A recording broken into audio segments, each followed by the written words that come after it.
On April 24th, we received an email, a letter from the Commissioner Manny Diaz of the Department of Education, I should add, just reminding, actually directing the superintendent and charter school leaders that the governor is, at the direction of the governor, no educational institution should begin implementing any changes to potential Title IX changes that are set to begin, I believe it is August 1st.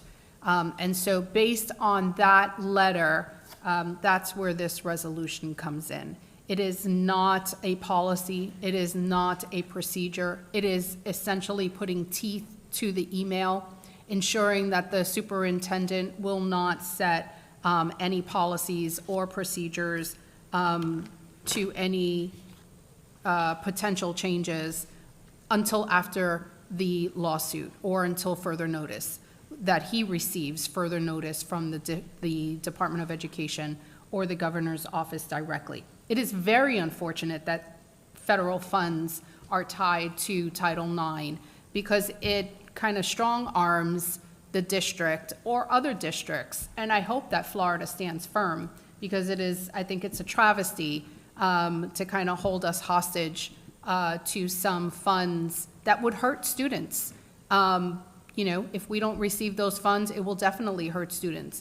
But in the long run, the changes that are being proposed for Title IX actually changes the definition of biological sex, which our state legislators just made sure that our laws include the biological sex and the definition of biological sex as based on by birth. It also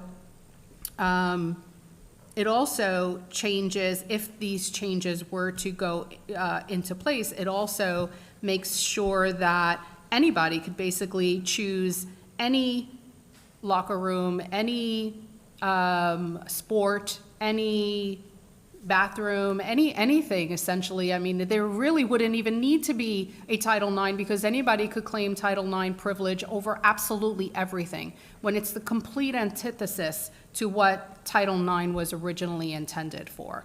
But you know, it is what it is right now. This is where we are. And so essentially this resolution just kind of puts teeth into it. The last line of the resolution commits that no policy or procedural changes shall be considered or implemented while legal challenges ensue, and hereby acknowledges the paramount duty of the district to make adequate provisions for the education of all students residing within its borders. Again, that is what the resolution is, and so I am seeking for board member support on this, so that we can make a statement not only to our community, but to our state officials, and then of course ensuring that Dr. Moore is in compliance with the Department of Education.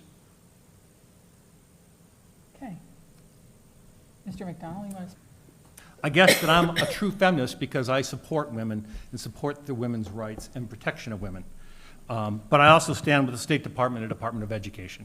So I would encourage, for all those reasons, that everybody would approve this. There's no place for Biden's DOE in the state of Florida. And you can't pretend to support women or their rights and also support the changes to Title IX that the Biden's DOE made.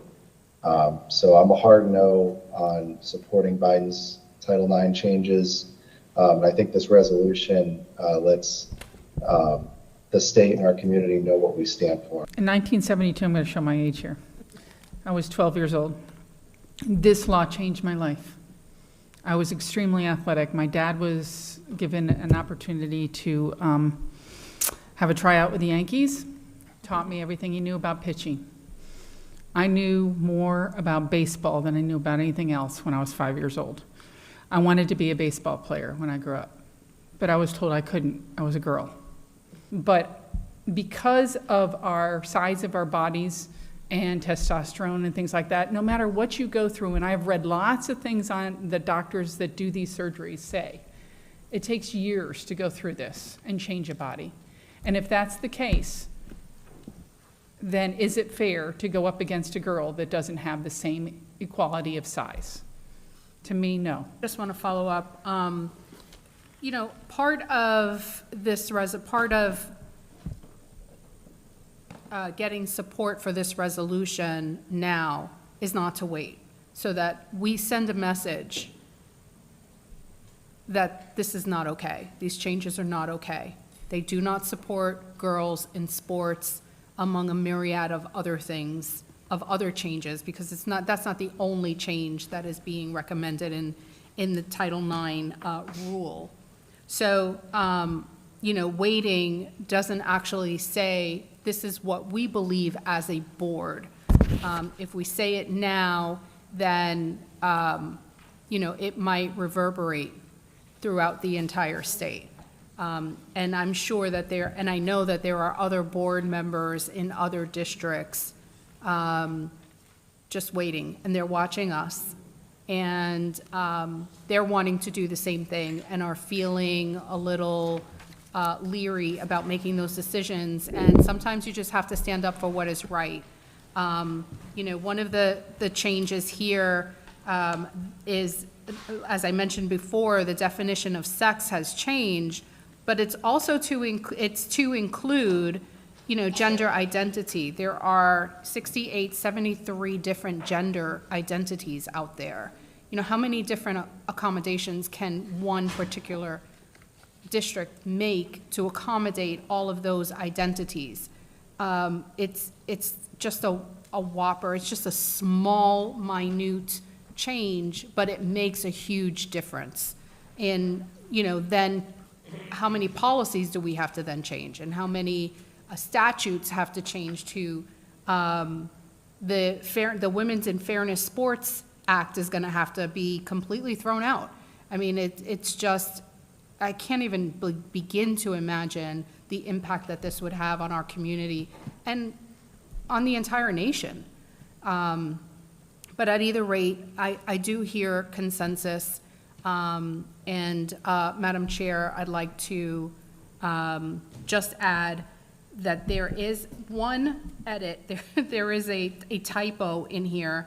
And so when we move forward, I'd like to ask for approval as amended. The 1, 2, 3, 4, the fifth whereas states Title IX is, and then refers, that is needs to be removed. So I don't know who's taking notes on that. Dr. Moore? We got it. You got it? Other than that, it sounds like there is support for it, so I thank you, board members, for your support on this, and Dr. Moore, thank you very much as well.